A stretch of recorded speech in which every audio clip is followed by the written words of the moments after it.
Hello, fourth graders. This is Miss Kavarik, and we're on Unit 8, Lesson 10 today, and it's called Shiver Me Timbers. Your first vocab word is lash, which is a verb that means to tie down with a rope or cord. Pretext is a noun, a pretend reason given to hide one's true reason for doing something. Treachery is a noun, a betrayal or an act of hurting someone who trusts you. Unison is a noun, agreement, the same time at the same way. Right is a verb, so this isn't like saying you are right. This is an action, and it means to correct or put in an upright position.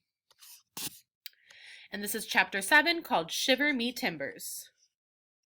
I left Israel Hands on deck and, with no time to lose, went to inspect the ship's cabin. It was a scene of mass confusion. The pirates had ransacked the ship and opened every chest in search of the map. My mouth was parched and dry. I found some water and drank it, gulping and spluttering in the process. I also took up on deck for Hands.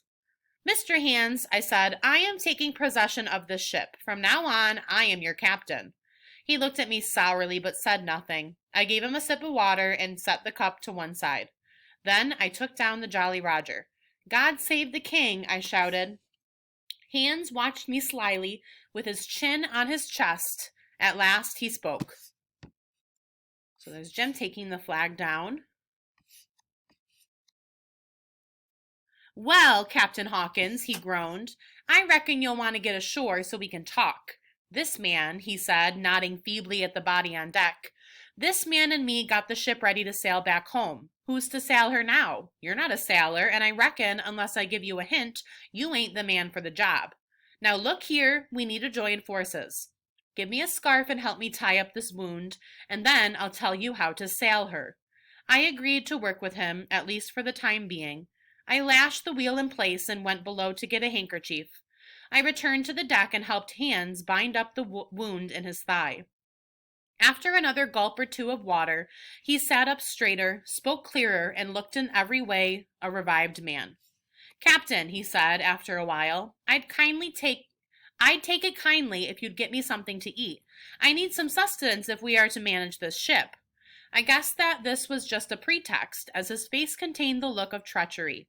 He wanted to get me off the deck for some reason, though I wasn't sure why. However, I cleverly masked my suspicions. All right, I answered, I'll bring you up some food, but I may have to dig around a bit to find something worth eating. I went below, slipped off my shoes, and ran quietly along the gallery deck until I got to the forecastle ladder. I climbed up toward the deck and popped my head out, as I knew Hands would not expect to see me there.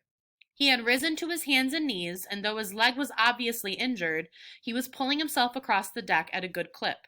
At length he grabbed a dagger, which he concealed inside his jacket. Then he hurried back into his old place against the wall of the ship. He told me all I needed to know.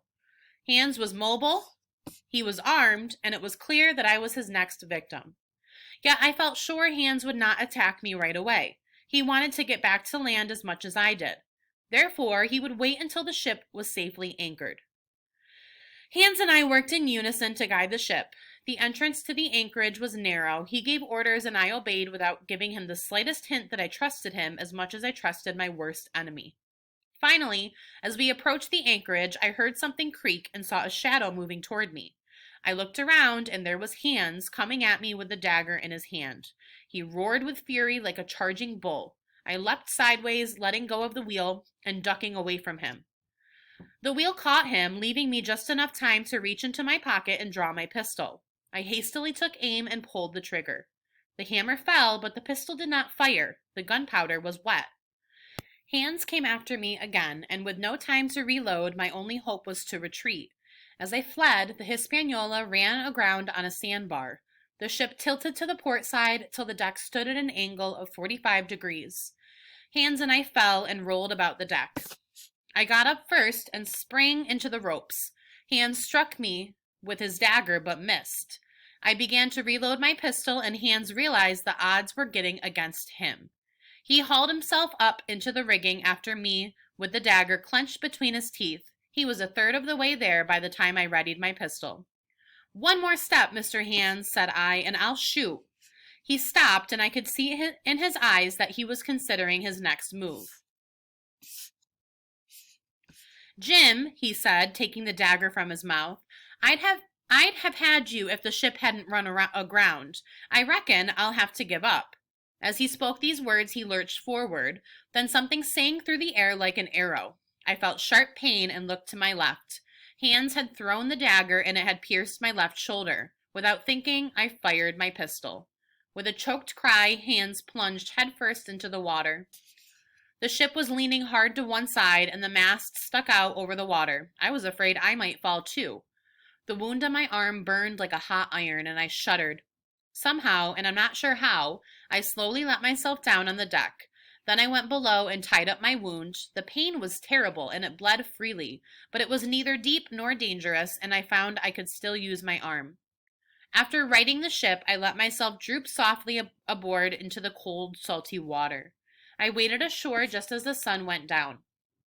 I made my way back to the stockade. It was dark and I was able to climb over the fence without being detected.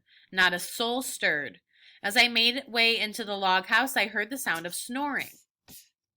I wondered to myself how my friends were taking such a great risk sleeping when they should be standing watch. What if Silver and the pirates launched an attack? Suddenly, my foot struck something. It was a man's leg.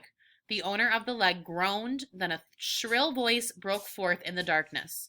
Pieces of 8! Pieces of 8! It was Silver's parrot, Captain Flint. I turned to run, but as soon as I did, I collided with another man who grabbed me and held me tight. Soon the red glare of a torch lit up the interior of the log house. I saw Silver's face. First he squinted at me, and then he smiled. Well, shiver me timbers, he said. It's Jim Hawkins. Welcome, lad. Even though his greeting was deceptively friendly, Silver had his men tie me up. I counted that he had 5 men left, but one of them was ghostly pale, with a blood-stained bandage around his head, so I figured he would not be able to put up much of a fight. I could not imagine how these 6 buccaneers could have driven my friends out of the stockade. Silver lit a pipe and patted me on the back. I knew you were smart, Hawkins, he said. You're a lad of spirit, too. I've always said you should get a share of the treasure yourself. And now I'm afraid you've got no choice but to side with us. Captain Smollett won't have you back, and even the doctor has turned against you. Ungrateful scamp, that's what he called you. No, you can't go back to your own lot now, for they sure won't have you. You'll have to join with Captain Silver. From this exchange, I learned that my friends were still alive. As for what Silver said about my friends being angry with me, I confess I partly believed him. Well, I said, if you're forcing me to choose sides, I have a right to know why you're here and where my friends are. Well, Mr. Hawkins, Silver began, yesterday morning Dr. Livesley came to see me with a flag of truce. Silver, says he, you've been sold out.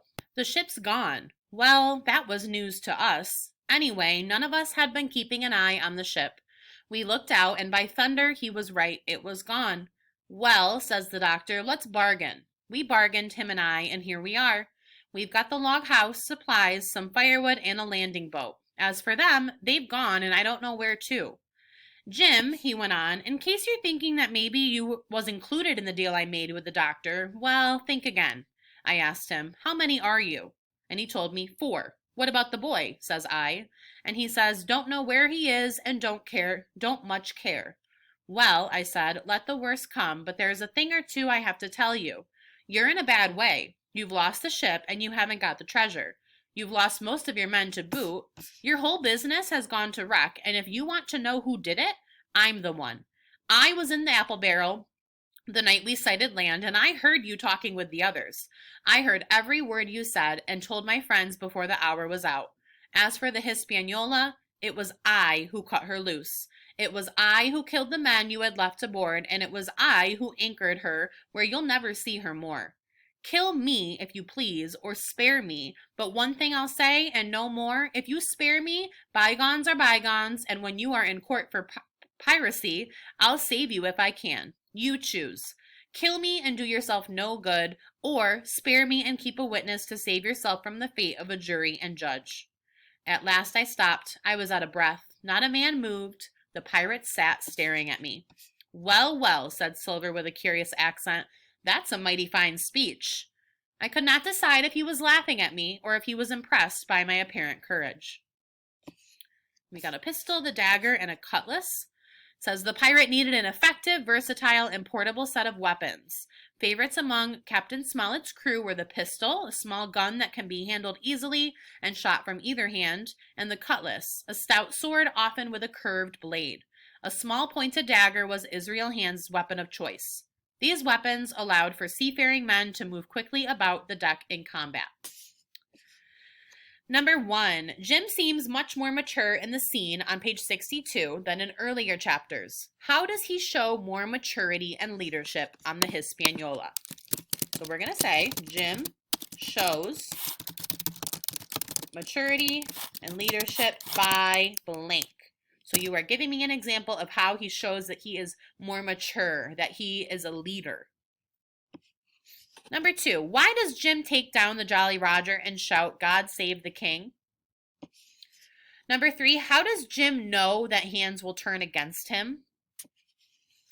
Number 4, why does Hands say, "I reckon I'll have to give up"? Number 5, how does Long John Silver try to convince Jim to join the pirates? So Long John Silver convinces Jim to join the pirates by blank. What does he say to Jim to convince him to join them instead of his friends? And the last question for reading, number 6, in the following excerpt, why does Jim give Silver a choice rather than simply beg for his life? So we have the passage that he says that. So why is Jim giving Silver a choice instead of just simply saying, "Please don't kill me"? So Jim gives Silver a choice because blank. What is he trying to do by giving Silver a choice instead of just simply begging for his life? All right, you're going to have a separate video for skills because it is a spelling assessment. So I will see you over there. Bye, Adams.